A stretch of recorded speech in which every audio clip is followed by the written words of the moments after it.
अस्सलाम वालेकुम स्टूडेंट्स। तो आज हम न्यू चैप्टर स्टार्ट करेंगे, chapter number 3, seed, there structure and germination. Seed के बारे में पढ़ेंगे कि बीज क्या होता है, स्ट्रक्चर कि वो किस तरह से बना होता है, उसके अंदर क्या क्या होता है मौजूद, एंड जर्मिनेशन कि वो ग्रो कैसे करता है, वो प्रोड्यूस कैसे होता है, वो जर्मिनेट कैसे करता है। Have you ever observe the seed in a fruit और अ वेजिटेबल। अब कह रहे हैं कि क्या आपने कभी भी किसी भी फ्रूट्स में कोई सीड देखा है। ऑब्वियसली हम फ्रूट्स खाते हैं, उनमें सीड होते हैं। ऑलमोस्ट सारे फ्रूट्स में ही सीड होते हैं, बीज होते हैं, गुठलियाँ होती हैं। We all come across seed when we eat different kind of fruit. अब कह रहे हैं हमने सीड्स को देखा हुआ है, हमें सीड से आमना सामना होता है हमारा जब हम वेजिटेबल्स या फ्रूट्स खाते हैं। Some seeds are small, other are large. अब कह रहे हैं कि कुछ छोटे होते हैं और कुछ बड़े होते हैं। Have you ever grown some seed in your farm, flower pot और होम गार्डन। अब कह रहे हैं कि क्या आपने कभी भी सीड्स को प्रोड्यूस करवाया है, कभी भी आपने बीज बोए हैं अपने घर में, खेतों में या फिर गमले में। A seed grow in a baby plant and then a tall tree. अब कह रहे हैं कि एज ह्यूमंस सीड्स भी जो है पहले छोटे छोटे पौधों की तरह होते हैं, उसके बाद बड़े होकर दरख्त बन जाते हैं। What does a seed need to grow into an adult plant. अब कहते हैं कि बीजों को क्या चाहिए होता है, क्या ज़रूरत होती है और कैसे वो एक बड़े प्लांट में कन्वर्ट होते हैं। डू द सीड ईट, क्या सीड भी खाना खाते हैं हमारी तरह। Where do they get energy to grow. अब कह रहे हैं उन्हें एनर्जी कहाँ से मिलती है कि वो ग्रो करते हैं। Are the seeds of all plant similar. हर जैसे हर प्लांट्स के सीड, बीज वगैरह एक जैसे ही होते हैं या उनमें कुछ डिफरेंसेस होते हैं। Is there any differences between the seed of the different plant. अब ये कह रहे हैं कि क्या अलग अलग प्लांट्स के जो सीड होते हैं वो अलग अलग तरीके से बने होते हैं, अलग अलग फंक्शन करते हैं। सो आज के इस टॉपिक में हम इसी चीज़ के बारे में पढ़ेंगे। क्या क्या पढ़ेंगे इस चैप्टर में। In this chapter we will learn about the structure and germination of French bean seed. सब्ज फलियों के बारे में पढ़ेंगे हम, उसकी पिक्चर आगे है वो दिखाएंगे। The structure and the germination of मेज सीड, जो हमारा भुट्टा होता है उसके सीड्स कैसे लगे हुए होते हैं, अल्लाह की कुदरत है, उसके सीड जैसे लगे हुए होते हैं। और जो फ्रेंच बीन्स होते हैं उसके अंदर जैसे मटर के सीड होते हैं, उसके अंदर फ्रेंच बीन्स के उनके अंदर होते हैं। Function of cotyledons. कॉटिलिडन्स मैंने आपको पहले भी पढ़ाया था बट अब दोबारा पढ़ा दूँगी। पिक्चर्स बनी हुई है। दरअसल बायो में और साइंस में ऐसा होता है कि छोटी छोटी चीज़ों को, छोटी छोटी पोजीशंस को, छोटी छोटी शाखों को भी अलग अलग और डिफ़िकल्ट नाम दिए होते हैं। सो इन टर्म्स को लेके परेशान होने की ज़रूरत नहीं है। आप एक बार, दो बार, तीन बार पढ़ेंगे, आपको खुद ब खुद अंदाज़ा भी हो जाएगा और याद भी हो जाएंगे। Condition necessary for germination. अब कौन कौन सी कंडीशंस की ज़रूरत होती है जर्मिनेशन के लिए, जैसे कि धूप हो ज़्यादा या फिर सर्दी वाला माहौल हो। आपको पता है कि हम पौधे लगाते हैं, अलग अलग पौधे अलग अलग सीजन्स में खिलते हैं, अलग अलग सीजन्स में फ्रूट देते हैं। और कुछ पौधे ऐसे होते हैं जो सारे सीजन्स में रहते हैं। अब इस चैप्टर में हम क्या पढ़ने वाले हैं इसके बाद कि ये पूछ रहे हैं कि do you recognise the fruit and their seeds. अब ये इन फ्रूट्स की बात कर रहे हैं और बोल रहे हैं कि आपने देख लिया कि तकरीबन हमने सब खाए हुए हैं, टमाटर, पोमोग्रेनेट और पाइनएप्पल, पपीता सॉरी। तो ये सारे हमने खाए हुए हैं। अब कह रहे हैं कि इनमें से कौन कौन से बीज हैं जो एडिबल हैं। Their seeds which are the seeds are edible and which are non edible. Edible मतलब खाने के लायक। टमाटर के बीज हम खाते हैं, अनार के बीज हम खाते हैं, इसके बीज हम नहीं खाते और ये मैंने कभी खाया नहीं है, सो आई डोंट नो। सो अब यहाँ ये हमें ये बता रहे हैं कि explore are there any fruits without seeds, name of fruit without seed. कि क्या आपने कभी ऐसा फ्रूट खाया है जिसमें कोई सीड ना हो, कोई बीज ना हो। ये आपका टास्क है, या आप मुझे कमेंट बॉक्स में बताएं कि आप ऐसा बीज आपने फ्रूट खाया है और अगर खाया है तो कौन सा खाया है।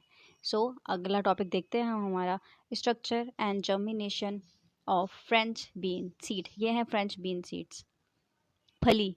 और इसके अंदर से ऐसे स्ट्रक्चर्स निकलते हैं, ऐसे ऐसे बीज निकलते हैं जो कि खाए जाते हैं। Have you ever eaten French beans. क्या आपने कभी भी फ्रेंच बीन्स खाए हैं। You know that seed are part of the plants that grow in new plants. अब हमें पता है कि सीड जो है प्लांट्स का पार्ट है, सीड की वजह से ही न्यू प्लांट बनता है, बट ये सीड्स इसके खाए भी जाते हैं, हम खाते हैं इसके सीड्स। और ये फ़र्क है कि ये देखें इसके सीड इसके अंदर होते हैं, और जो कॉर्न की सेकंड एग्जांपल है हमारे पास मेज़ कॉर्न, उसका देखें तो उसमें जो अल्लाह ताला ने वो लगाए हैं भुट्टे के ऊपर जो कॉर्न्स होते हैं वो किस तरह से होते हैं। सो ये दोनों में डिफरेंस है जो कि हम अभी पढ़ेंगे। Observe the picture, it shows a bean pod, it is a fruit and there are several seed of beans inside it. अब कह रहे हैं कि ये फ्रूट है और जो है इसको पका के भी खाया जा सकता है फलियों को, और ये जो हैं इसमें बहुत सारे बीज हैं। पार्ट ऑफ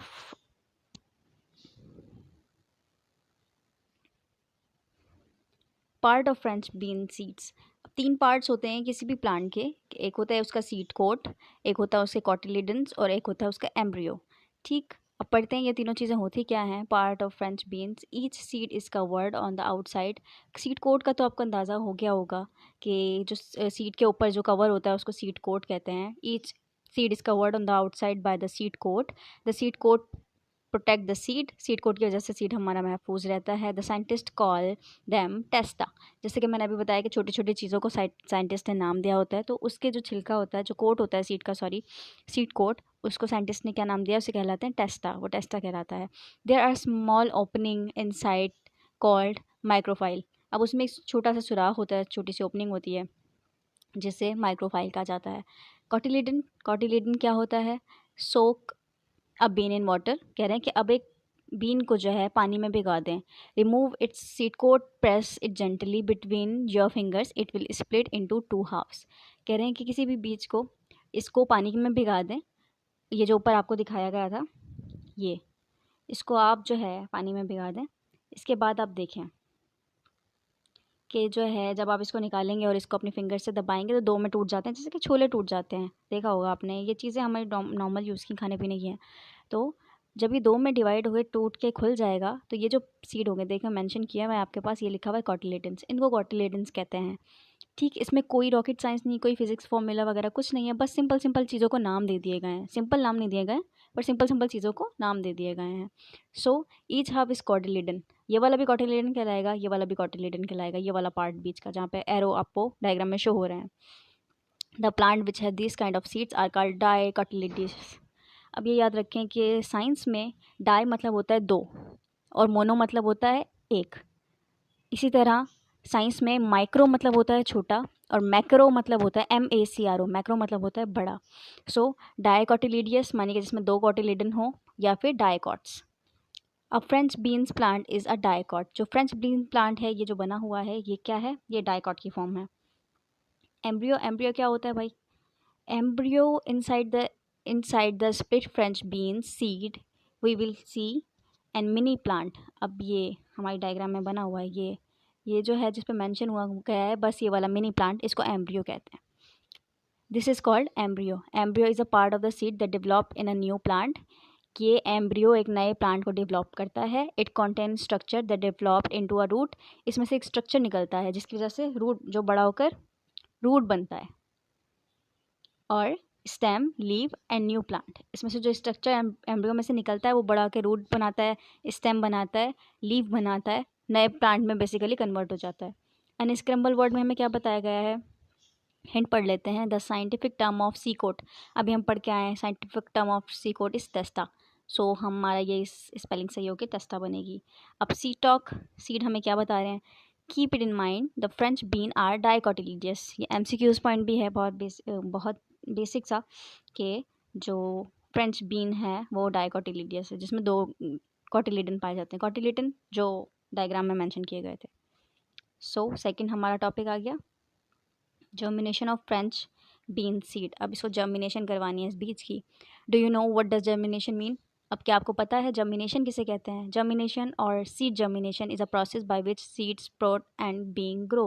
ये वो प्रोसेस है जिससे बीज जो है ग्रो करता है। बीज के ग्रो करने का प्रोसेस को जर्मिनेशन कहते हैं। बेसिकली जब बीज फूटता है, ये सारी चीज़ें हम जानते हैं कहीं ना कहीं, ये हमें वही बातें बता रहे हैं कि जब हम बीज को डालते हैं, बीज फूटता है, उसकी जड़ें निकलती हैं, उसका स्टेम निकलता है, फिर लीव निकलते हैं। सो जर्मिनेशन प्रोसेस है ये। When a French bean seed germinate in soil, जब फ्रेंच बीन सीड जर्मिनेट करता है सॉइल में, in the presence of water and oxygen, जो कि बहुत ज़रूरी हैं, वाटर और ऑक्सीजन की प्रेजेंस में, द एम्ब्रियो स्टार्ट डेवलपिंग। जो एम्ब्रियो होता है कॉटिलेडन के ऊपर जो हमने डायग्राम देखी हुई थी, वो हमारा डेवलप होना शुरू हो जाता है। डेवलप्ड होना माने ग्रो करना शुरू हो जाता है in simple. Do you want to know how I came out, read what written in the box. क्या आप जानते हैं कि मैं कैसे बनता हूँ, कैसे बाहर आता हूँ। बॉक्स को पढ़िए। Germination of French bean, the root emerge first, it grow downward.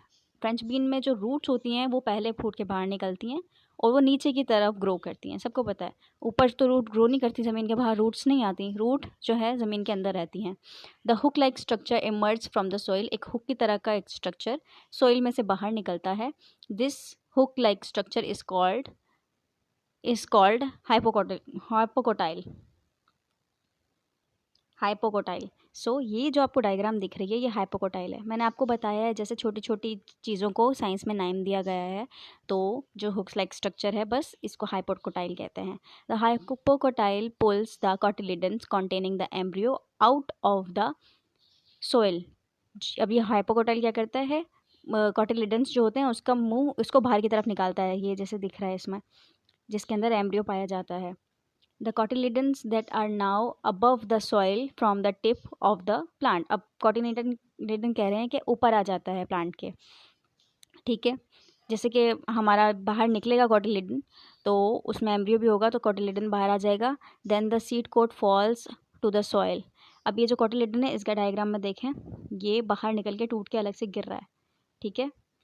अब after some times the leaves of the plant appear, तो कुछ टाइम के बाद उसके फिर पत्ते ज़ाहिर होना शुरू हो जाते हैं। द स्टार्ट फोटोसिंथेसिस, पत्ते ज़ाहिर होते हैं तो उसकी वजह से फोटोसिंथेसिस होती है। फोटोसिंथेसिस माने कि सूरज की मदद से जब प्लांट अपना खाना बनाते हैं उसे फोटोसिंथेसिस कहते हैं। ये जब हमारे पास टॉपिक आएगा तो इसमें डिटेल कन्वर्सेशन होगी। The cotyledon shrivel and fell off the plant. Cotyledon जो है लीव्स के आने के बाद जो है वो गिर जाता है सूख कर। सो यहाँ तक उम्मीद है आपको समझ आ गया होगा, कुछ ज़्यादा मुश्किल नहीं लगा होगा आपको। Do you know what type of seed germination in which the cotyledons emerge above the ground is called? अब कह रहे हैं ऐसी सीड जर्मिनेशन जिसमें कॉटिलिडन जो है ज़मीन से बाहर आता है, जो अब हम अभी पढ़ कर आए हैं, उसको कहते हैं इपिजियल जर्मिनेशन। ठीक, ये भी एक नाम ही है जिसमें जो है कॉटिलिडन्स बाहर आ जाए ज़मीन से, उसे क्या कहते हैं, इपिजियल germination.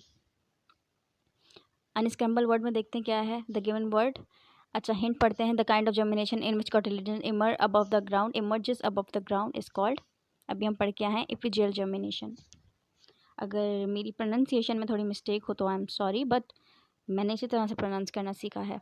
But do you know that the peas and chickpea also germinate like French beans. अब कह रहे हैं कि जो मटर होते हैं, क्योंकि वो भी फली थी उसके अंदर भी बीन्स थे, और ये भी मटर भी ऐसे इसी टाइप के होते हैं। और जो चिक पीस यानी कि छोले जो होते हैं, ये इसी तरह से सारे बनते हैं और जो है जर्मिनेट करते हैं। Do you know that there are 1000 of different kinds of beans, they all germinate the same way. अब जितनी भी तरह के आप बीन्स पढ़ेंगे ना, ये बुक बोल रही है कि जितनी भी तरह के अब आप बीन्स पढ़ेंगे वो सारे इसी तरह जर्मिनेट करते हैं। जर्मिनेट करना यानी कि ग्रो करना। हम इसको इंशाल्लाह अगले टॉपिक में कवर करेंगे, स्ट्रक्चर एंड जर्मिनेशन ऑफ मेज सीड्स। उम्मीद है आपको मेरा जो है पढ़ाया हुआ सब समझ आया होगा, और अगर कुछ समझ नहीं आया तो आप कमेंट में मेंशन कीजिए, मैं इंशाल्लाह ज़रूर जो है उसको सिंप्लीफाई करके समझाने की कोशिश करूँगी। तब तक के लिए अल्लाह हाफ़िज़।